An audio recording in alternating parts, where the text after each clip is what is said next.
underpromise and overdeliver.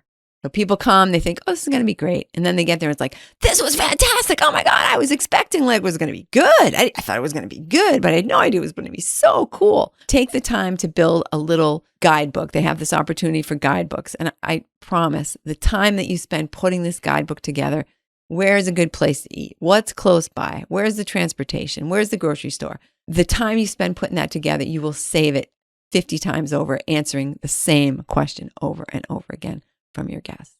Oh, where can I go grocery shopping? Can I walk to the T or to the public transportation? Blah, blah, blah. Put that all in your guidebook.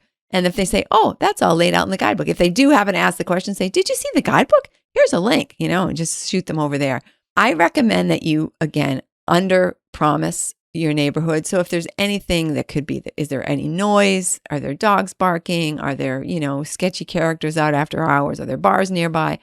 Anything potentially negative, make sure that goes in there. In one of my places, that was a gun range about a mile away. And you could hear it sometimes.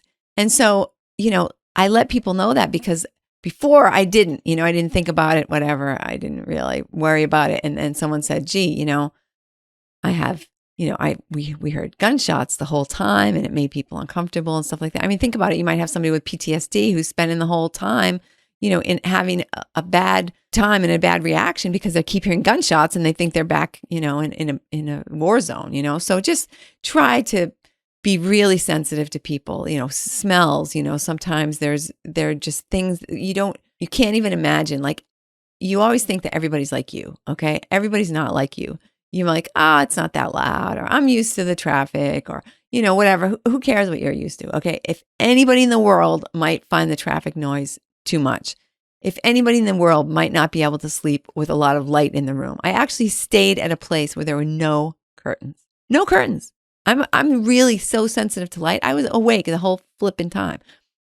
Don't have that. I'm like hanging towels over the windows to try to get it dark enough so I could sleep.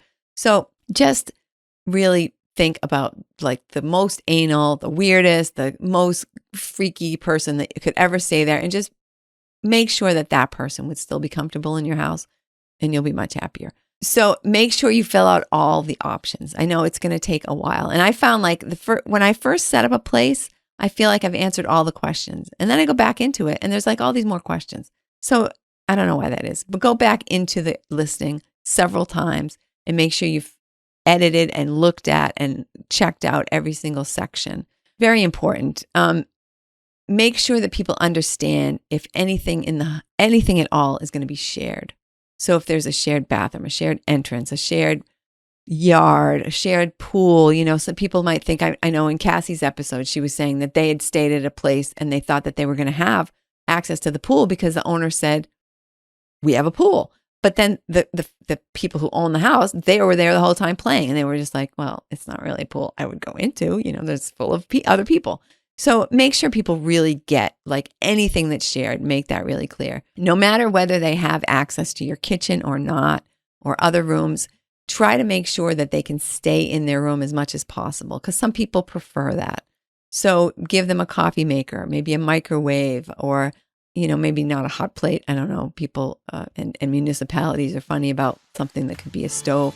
But, make sure that they have a mini fridge, the ability to kind of, hang out in their room if that's what they want to do. Not everybody wants to interact.